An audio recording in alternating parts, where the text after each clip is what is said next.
Based on your research, is there a correlation between the crime rate overall of the nation and the number of immigrants let into the country? There is, but it's actually negative, not positive, right? So it's exactly the opposite of what the political claim is. Does it make a difference if the immigrant is documented versus undocumented? Difference in terms of economic growth, in terms of job creation, wages, so on and so forth? All immigrants, when they arrive, okay, regardless of the way they come, research tells us that they bring five key economic inputs. I call them the big five. And those are immigration has become one of the top issues for this upcoming presidential election. How does immigration affect economic growth? How does it affect housing? How does it affect wages and inflation? We'll be talking about the ideal, if there is such an ideal immigration policy for the country, with our next guest, who's an expert on immigration. He is Zeke Hernandez, associate professor of the Wharton School, the author of The Truth About Immigration: Why Successful Societies Welcome Newcomers. He's been voted by Poets and Quants as one of the top professors under 40. Welcome to the show, Professor Hernandez. Honored to host you today. Thank you for being here. Thanks for having me on, David. Like I stated in the introduction, immigration is a top election issue. I'm going to play for you clips and remarks from both Harris and Trump. Let's start with Trump. Take a listen to this, please, and I'd like you to respond to this particular remark here. But basically, we're going to drill, baby, drill. We're going to get the energy prices down almost immediately, and we're going to close the border, and we're going to get the crooked ones out, the bad ones out, and we're going to let a lot of people come in, because we need more people, especially with AI coming and all of the different things, and the farmers need, everybody needs. But we're going to make sure that they're not murderers, killers, drug dealers, and the kind of people that we have largely coming in right now. Okay? Mr. President. All right. We need more people, but we need to make sure they're not criminals. A lot's to unpack there. I'll just let you respond to that, please. Well, I agree that we need more people. I think that there's a false premise there, and that the claim is that largely, or the majority of those that are coming in are criminals or non-economic contributors or drains on society. It's actually exactly the opposite. Research is very, very clear that the people we're letting in and have let in for years are contributing very positively to the economy. That actually the crime rate of immigrants relative to natives is very, very low. And so I think that I'm glad to see, candidate Trump talking about the fact that we need more people. I just think that the approach to doing it perhaps is not consistent with the evidence nor what is actually going on. Let's just talk about that. Based on your research, is there a correlation between the crime rate overall of the nation and the number of immigrants let into the country? There is, but it's actually negative, not positive, right? So it's exactly the opposite of what the political claim is. There's actually lots of evidence, and we could break it down in this way. One is you could look at what is the crime rate of immigrants relative to natives? And in the United States, immigrants have a lower crime rate than natives, regardless of the type of crime you look at. So whether it's violent, property, or drug crime. And actually, undocumented immigrants have the lowest crime rate of all, compared even to legal immigrants. The other way to look at it is to see what happens to crime in communities when immigrants arrive. Does crime go up? Does it go down? Crime either stays the same or goes down. And in fact, the sad story is actually that the children of immigrants, when they grow up next to the children of natives, their crime rate actually goes up a little bit. So if anything, it's actually immigrants that need to be protected from natives when it comes to crime. So that's one where the data is very clear, very convincing. The academic debate is how little crime immigrants create rather than how much. So both candidates, Trump and Harris, have made promises to crack down on illegal immigration. Just from an economic perspective now, Professor, does it make a difference if the immigrant is documented versus undocumented? Difference in terms of economic growth, in terms of job creation, wages, so on and so forth? Yeah, we got to break down that answer into a few components, but let me start with the big picture. Yeah. All immigrants, when they arrive, okay, regardless of the way they come, so whether it's legally or not, for humanitarian or other reasons, research tells us that they bring five key economic inputs. I call them the big five. And those are, they bring talent, they bring investment, they bring innovation, they bring consumption, and they pay taxes. Okay. Those are the five components that you want for any economy to grow and create jobs. And immigrants, all of them, including undocumented immigrants, are bringing those five things. So I think that's the headline that we need to understand. Now, when you make a distinction between those who arrive through legal channels or those who are here without authorization, obviously those who arrive through legal channels can make more of those contributions because their status in the country allows them to do so. I'll give you an example. My barber is an undocumented immigrant. He's a very skilled barber. He's actually the most in-demand barber in the neighborhood. He's won several awards, and we've become good friends over the years. And he confessed to me after many years that he's in the country without authorization. He also told me that his lifelong dream is to start his own barbershop. And then he almost knocked me out of my chair by telling me that he has $200,000 in cash saved, ready to invest in his business that he's always dreamed of having. And I asked him, well, why don't you just do that? And he said, look, my legal status actually prevents me from owning certain property and making this investment.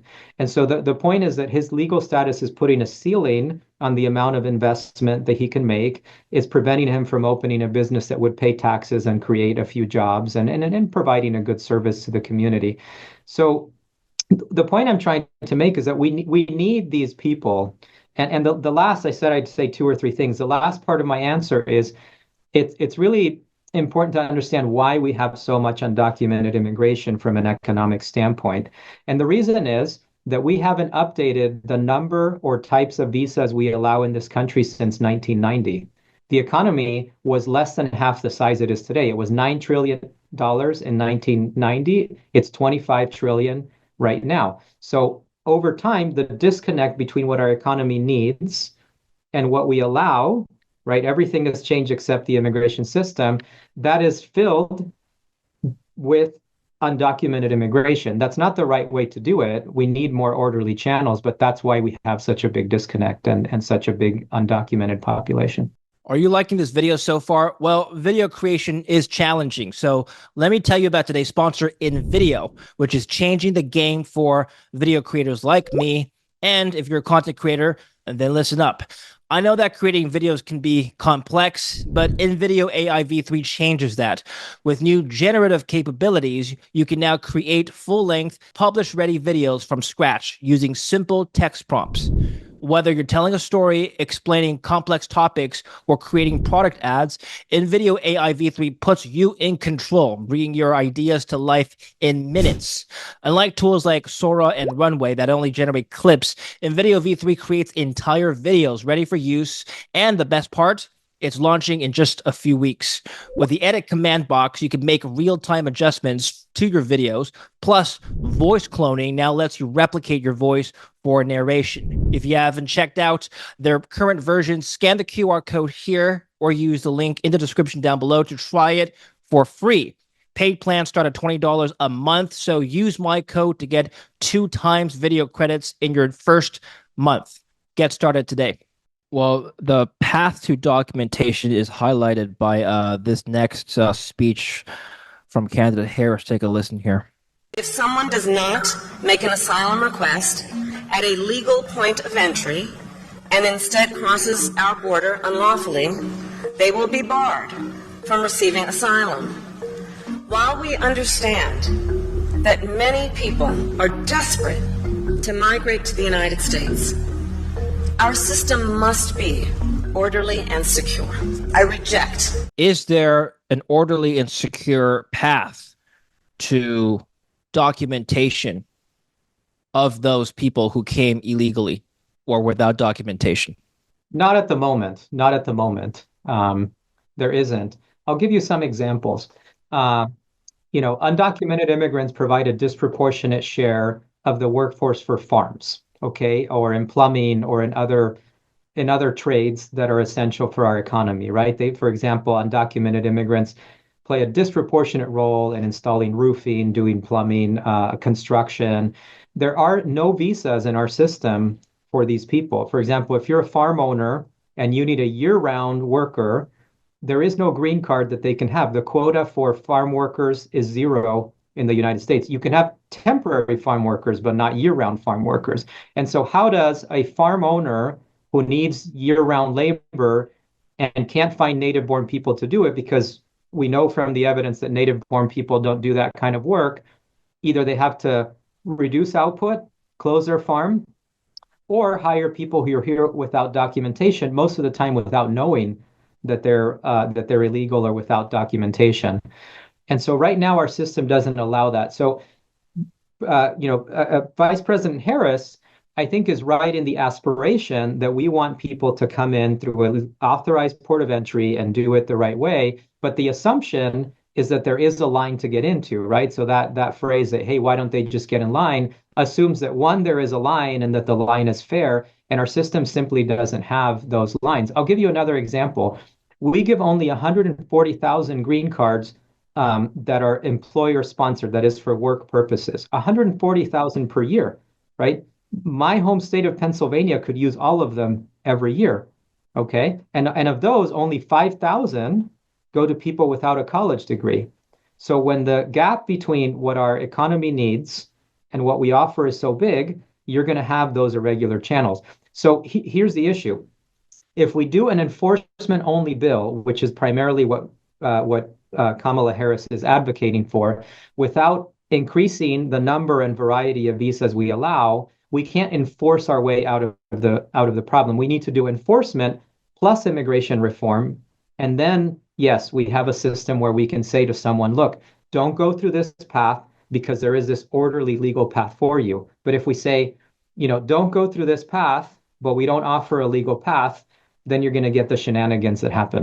Let's evaluate the options for the current people who are in the country who don't have documentation. So there's a few options. The first thing is just to leave them alone, and perhaps enact future or changes in regulation for newcomers that aren't already in the country. The second is to find a way forward to help them apply for documentation. And the third is deportation of some people, especially criminals, which is a proposal that former President Donald Trump has made several times. Can you evaluate at least those three options that I've just outlined here, the costs and benefits to each? Yeah.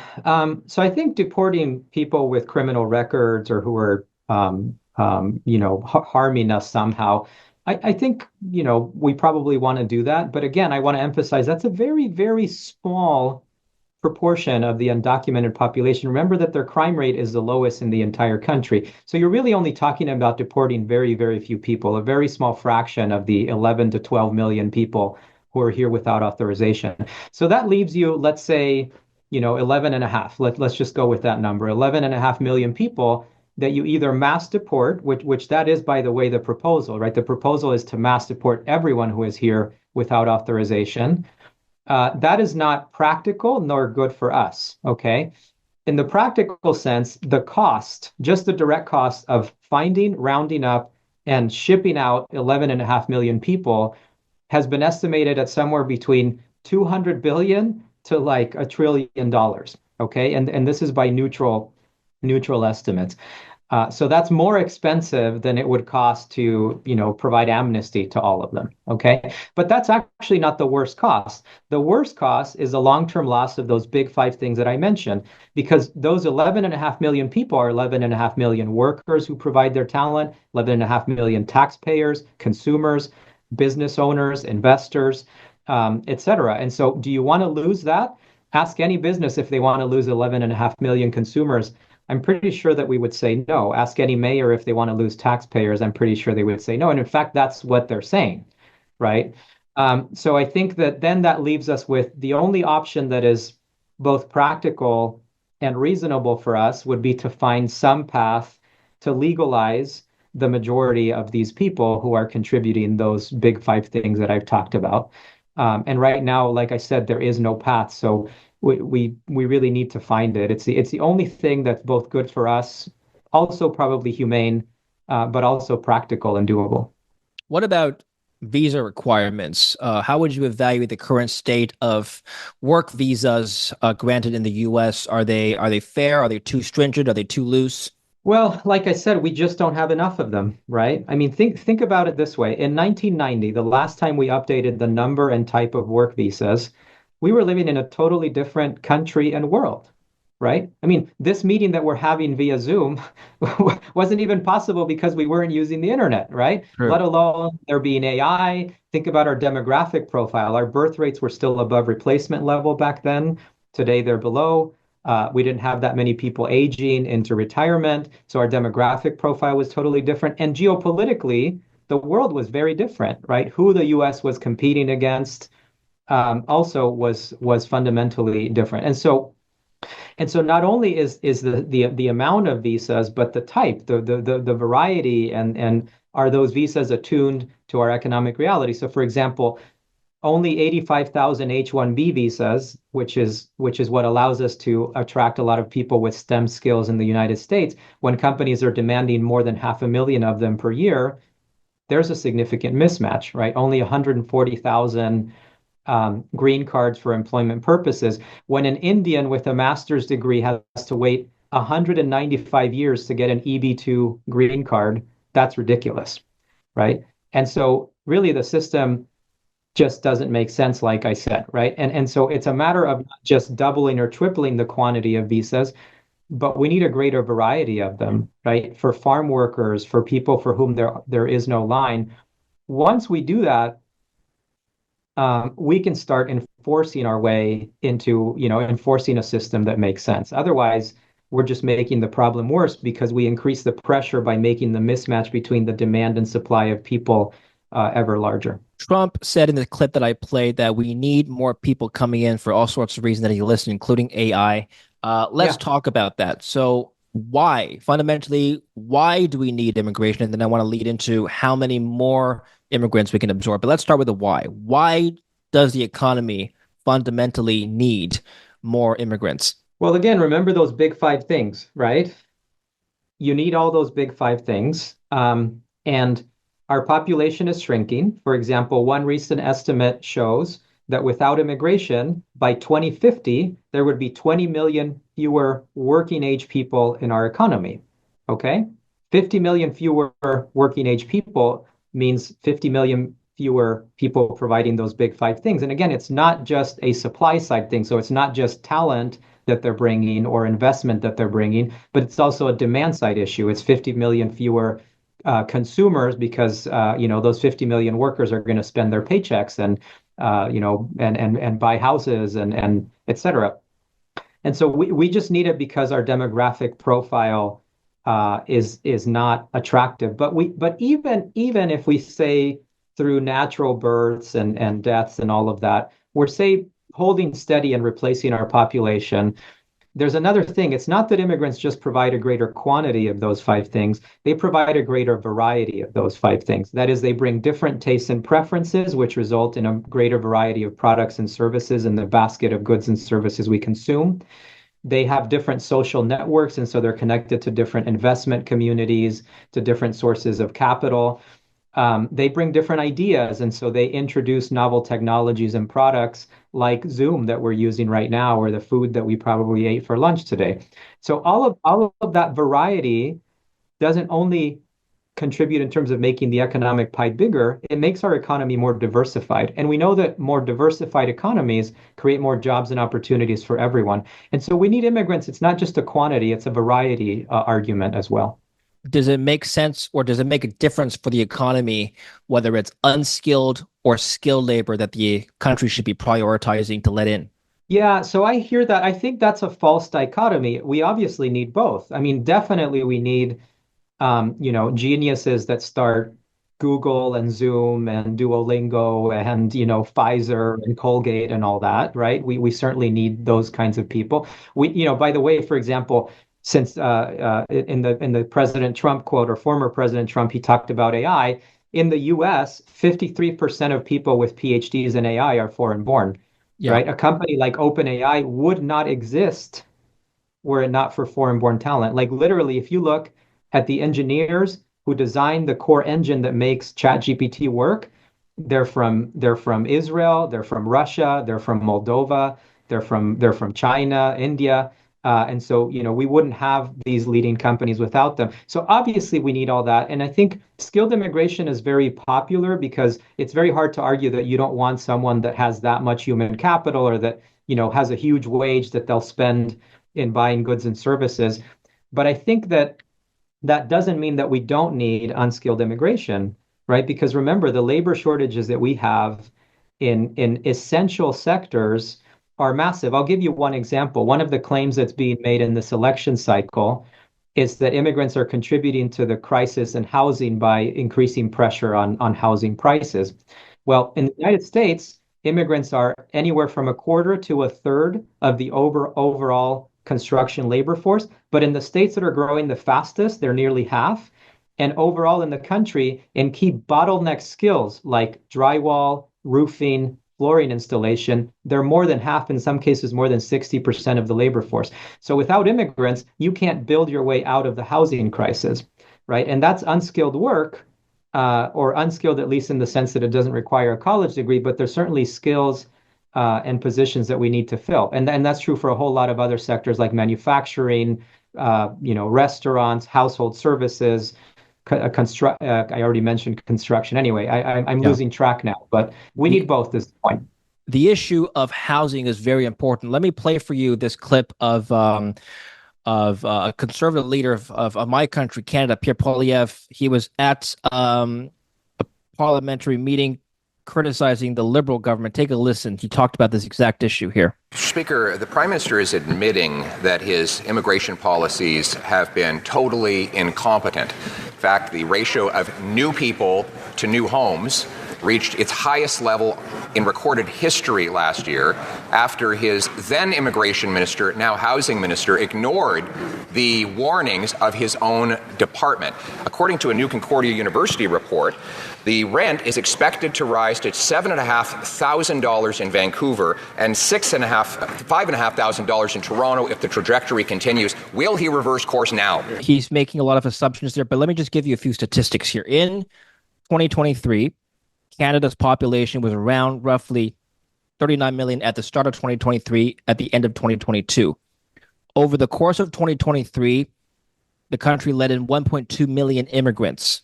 That's 3% of the population. And in fact, according to StatsCan, 97% of the population growth of Canada overall over 2023 was from immigration, not native population growth. So to what extent, if Pierre Poilievre is correct, to what extent does housing suffer from too much immigration? How do we make that how do we draw that theoretical line, Professor? No, it's a very good question. And of course, it depends on how tight the supply of housing was in the receiving location. I've been to Vancouver, I've been to Toronto. I know that those are places where the supply is already very tight. That's true in New York. That's true in San Francisco. That's true in a lot of large cities, Austin, Texas, for example. So if you have a large inflow of people in a place where the supply of housing is already tight, you are going to get a short run pressure on housing prices. And so there is good, rigorous research that shows that sometimes under those conditions, right, that is when the supply of housing is already tight, the arrival of immigrants will increase the cost of housing by raising rents or increasing the price of single family homes. So that does happen. The question is, what's the solution to that issue, right? And I think you can have a demand side solution or a supply side solution. On the supply side, you could say, well, let's keep people out or even kick people out so there's less demand on the stock of housing and the price of housing will go down. I agree that you'll lower house prices like that, but you'll also depress the economy. That's what happened during the Great Depression, right? It was a demand side shock. So yes, housing will go down, but that means also that you're going to have however many people you kicked out or left out, that's that many number of people that are not providing those big five inputs. So that's that many people that are fewer consumers, taxpayers, et cetera. So do you really want to solve the problem by depressing the economy? I think not, right? So the only rational solution is to increase the supply of housing. That is, you have to build a lot more, okay? And their immigration isn't the only solution, but it's an essential part of it because, again, like I mentioned, immigrants provide the majority of the labor force that will allow us to build fast enough. And you don't have to take my word for it. There's evidence on this, but also go talk to anyone that owns a construction business. Okay, many of whom tend to be actually fairly conservative people otherwise, and they will be the first to tell you that they're desperate for more immigrants to provide the labor force so that they can build more and meet the demand. Okay, so it's a short-term, long-term situation. And the question is whether you want to depress the economy or keep it growing and build your way out of it. And I would say that the better solution is to build your way out of the problem rather than contract the economy.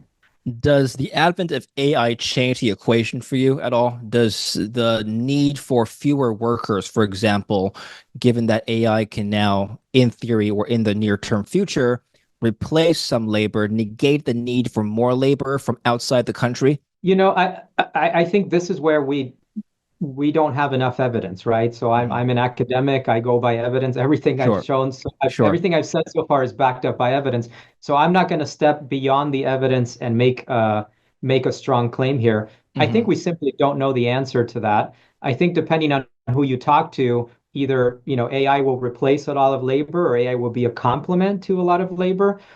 My best understanding of the evidence based on past technological revolutions, okay, and this is where we rely on history a little bit, is that in the long run, these new technologies tend to complement labor because they create new jobs that we couldn't have envisioned before, right? It's like the ATM was supposed to lower the amount of workers in banking, but actually the ATM created opportunities for all kinds of other positions in the long term. And so this is now, please, now I'm giving you my opinion. So I want to be very clear. My opinion, not evidence. I think that AI will enhance human labor and is not going to necessarily lower our need for immigrants. The other thing is that immigrants disproportionately do work in areas that are very hard to replace with AI, like cutting your hair or building a brick house or something like that.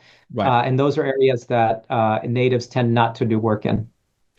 Does low skilled immigration, does that area actually have a history, or is there any evidence to suggest that low skilled immigrants hinder the adoption of technology? Let me give you an extreme hypothetical example. Suppose no more barbers come from outside the country and there's a shortage of barbers in the country. A technology company might say, well, let's invent a machine that will cut your hair. Or in the case of a real life example, several fast food companies are now exploring ways to automate the process of serving customers and producing food at the restaurants. But if I were a fast food owner and I know that I could hire immigrants for minimum wage, I don't need to invest in new technology to make my company more technologically advanced. Is there any truth to that argument? Yeah, that's a very smart question, David. And there actually is evidence on this. So I'll give you evidence from one study. Up until 1964, the U.S. had the Bracero program, which was essentially a program for Mexican farm workers to work the harvest in the United States. And then the program was terminated in 1964 under the argument that if we kept out Mexican farm workers, wages would go up for native-born farm workers, right? And that there would be more farm jobs for natives. That did not happen. Actually, there's very good research showing that farms and locations that depended more on bracero labor did not hire anymore nor pay any more than they did before the program was terminated, right? And why did that not happen? Precisely for the reason you mentioned. Those farms that relied on more bracero workers or had crops, excuse me, that relied more on bracero workers, invested or adopted more automation technologies. And so what happens is that there's probably a salary threshold above which, if you pay more than that, you can't be competitive in the market.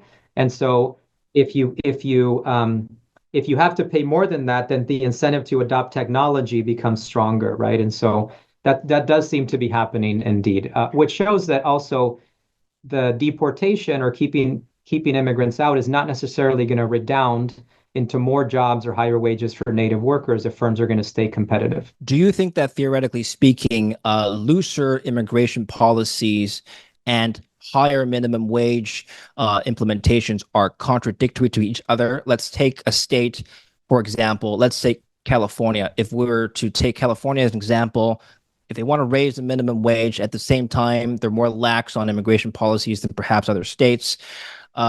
You have an influx of foreign workers from some countries who may be willing to work for a lower wage. If I were an employer or a business owner, I simply would hire fewer people if the minimum wage were too high, or I would just seek illegal migrants who are undocumented and pay them below the new higher minimum wage, thus putting pressure on the government to not raise the minimum wage.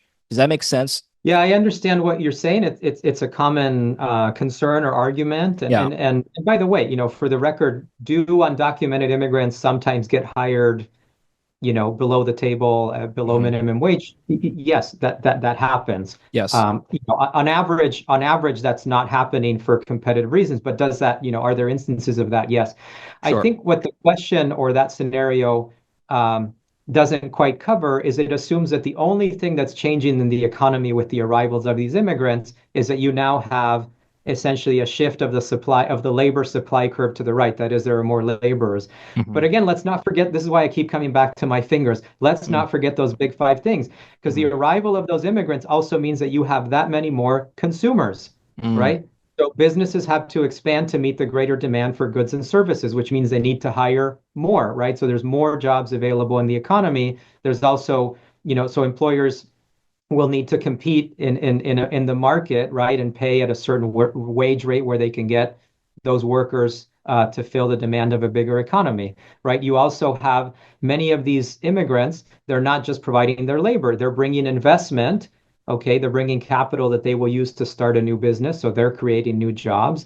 They're introducing new products and services that will be, provided by existing businesses or new businesses. So the point is, the economy is growing, right? When these people arrive, it's not the same economic pie that you had before their arrival. And so that makes it so that the scenario you're suggesting is quite unrealistic because the Yes. economy is not the same as it was before. And we see that in the data. That's why we don't see that immigrants are putting negative pressure on average on the wages of natives. Yeah, it is a very extreme example just to illustrate a theoretical point. But going back to your research, is there a theoretical growth rate at which the U.S. is unable to absorb more immigrants? For example, at what point does the U.S. Say, look, we cannot allow more people to come in because the healthcare system would be overloaded, or perhaps the housing problem that we addressed earlier would be overloaded, not enough supply, infrastructure would be compromised. Are we there yet? We're definitely not there yet. Absolutely not, right? Because remember, no reform since 1990, right? The economy has grown by leaps and bounds and changed. So, for example, the Penn-Wharton budget model has run some simulations showing what happens if we double the number of legal immigrants we allow, and no problem, right? So I don't know that anybody can tell you an exact number and what that limit is. I think if anyone does, they're probably lying to you. But what we do know is that we're well below that limit in most countries, certainly in the United States. So I would say at least doubling or tripling. And again, given our demographic trends, that's probably what we're going to have to do. Or we get that large amount of illegal immigration somehow dysfunctionally trying to fill that gap. The other aspect of your question, the first part of it, is a little more complicated because it depends on how good a country is at building the infrastructure to accommodate a larger population. Okay, that is providing more roads, hospitals, schools, housing, etc. And that is complicated because there's a lot of politics that get in the way, right? So, for example, the issue of building more housing is in part a labor supply problem, but it's very much also a zoning problem. That is, local jurisdictions that have zoning rules that make it very hard to build new housing. And so, that's very hard for me to estimate. I would say that it depends a lot more on the capacity or open-mindedness or political ability of all the constituents involved in providing infrastructure. I would say a general statement I could make is that from the evidence, most of what we know is that immigration tends to create good economic benefits for everyone involved. But that's always contingent on how good we are at managing the immigration system, which I think includes how good we are at building infrastructure. And that's a variable that I can't predict. Does immigration ever rely on geopolitical relationships between the US and its allies or adversaries? For example, if the US is unfriendly or become more unfriendly with China, I'm just taking China as an example, right? Could we start to see regulations come in that may limit immigrants from China, not for economic reasons or the need for Chinese labor, but simply because of political strain? Yeah, I mean, look, we've done it. We've done it before, right? I mean, in the I mean, we the first group actually that was excluded from the U.S. was the Chinese Exclusion Act of 1882. In part, that was out of xenophobia. In part, we limited, for example, the Japanese in 1907 due to geopolitical relationships with Japan. Um, and we've done it during wartime. So I think a lot of things are done in the name of national security. So certainly that could have an effect. Now there is actually an opposite angle on national security, which is the idea that the best way to compete with our geopolitical rivals is to actually sort of take their best and brightest, right? And so that would lead us to actually increase the number of immigrants from a country like China in the example that you're giving rather than decrease it. Again, that's the political question, right? Yeah. Okay, let's close off on your book, The Truth About Immigration. I think the title suggests that there are untruths about immigration that you supposedly have debunked in your book. What are some of these untruths that maybe we have or haven't discussed yet? Yeah. How much time do we have, David? Right? There's a lot of it. But let me start with this. Let me give in some ways a very big picture answer. Yeah. The reason the book is titled that way is that in my experience speaking with audiences from all walks of life, we have been sold two narratives about immigration, both of which are false. Okay. It's what I call the villain and the victim narrative. The villain narrative is what you see a lot in politics right now, that immigrants are here to steal your job, undermine our security, undermine our precious cultural heritage. That's a familiar message. But interestingly, the other most common message is not a good antidote or counter argument. It's what I call the victim message, that immigrants are the poor, needy, huddled masses that deserve our compassion, even if it costs us a lot. And so what you end up having is you end up having this contest between fear and pity. Okay. And both of them are based on the assumption that immigration is a zero-sum contest between natives and immigrants. One gains at the expense of the other. And most people believe one of those two things and vote accordingly and think accordingly. The truth is that immigrants are neither villains nor victims. They don't deserve your fear or your pity. They're net positive contributors to everything that you want for your community and your country to be prosperous, okay? Whether it's those big five things we've been talking about, or whether it's cultural vitality, demographic balance, safety, we all want those things. So I think we can all agree that once we define what we want, and we see that the data shows that immigrants provide those things that we want, that's the truth, right? It's neither villain nor victim. And then that debunks a whole set of other cascading untruths, like immigrants taking jobs from natives, immigrants increasing crime, immigrants not assimilating. Turns out that all of those things are not true based on the evidence. And so I would say, look at the cover of the book that's kind of behind me there. It's a colorful, happy color, in part because what I'm trying to communicate is when you look at the data, there's nothing to fear and there's a lot to be excited about. When you look at the data as well, there's a lot of differences in terms of how countries around the world have accepted immigrants and the growth rate. Take America, a country literally built on immigrants. Everybody who came here, except for the first natives, were definitionally immigrants. But if you take a look at countries like Japan, China, very homogenous nations, more than 95% of the population locals. They've grown tremendously. Japan in the late 80s, China now, the biggest, possibly one of the greatest wealth builder stories of all of history. You have literally poor people becoming middle class and very rich in a very short amount of time. These countries didn't rely on immigration. What's the difference here? The argument here is that look at China, look at Japan. They don't need immigrants to grow. Neither do we. Yeah, well, look, I think you have to realize that, where China, Japan, even South Korea, as another example, came from, is they came from extreme poverty to, say, middle income. And it is remarkable what they did. But also, look at what the governments of those countries are desperately trying to do. They're trying to implement guest worker programs. They're trying to implement immigration because demographically, they are not keeping up. Creatively, competitively, they are not keeping up. Okay. And so I think that immigration is not the, by the way, to be clear, my claim isn't that immigration is the only thing that creates Sure. economic growth, but it's a key component, again, because it brings a greater quantity and variety of those five things.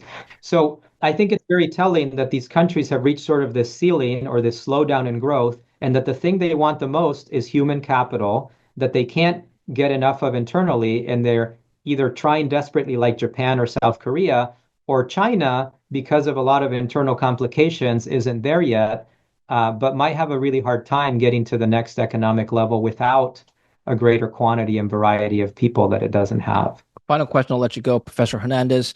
Great talk. If you were president, hypothetically, what changes would you make to immigration?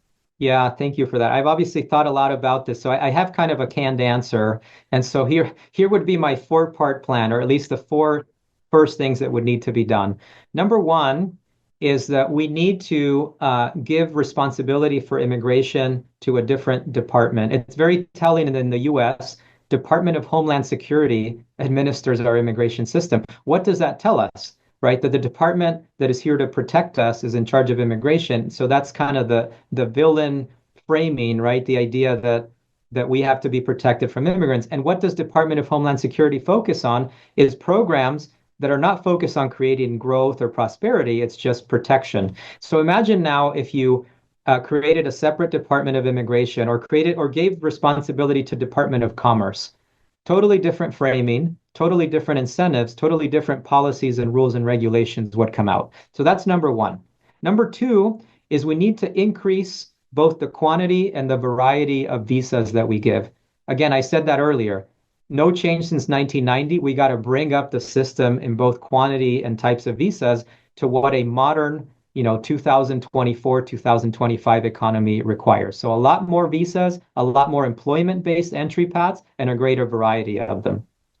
Number three is that we need not just more employment-based and family-based, but in those categories, we need many pathways. So for example, you live in Canada, which has a points-based system, but I think it doesn't have enough of other entry paths. The US doesn't have enough points-based system, but it has too much, proportionally speaking, family-based migration. So we need to just not have fewer of any of those, but just in all of the above. And then number four would be that we need to update the system much more frequently. In US history, we've only had three major updates to the system: 1924, 1965, 1990. And so when we update the system only every 30 or 40 years, what happens is we start having a mismatch between the system and reality that becomes so large that we create all these problems that we're having now, and then the political will to change them is not there because it's such a complex issue. So if we updated the system, say, every 3 to 5 years, we would not have as much political dogfighting as we do, and it would just be easier to make the system reflect reality. Those would be the four things I would start with. The rest, of course, requires a lot more fleshing out. All right, vote Zeke Hernandez in 2028. Anyway, we will touch base with you again. Thank you very much, Professor. Where else can we find your work besides your book?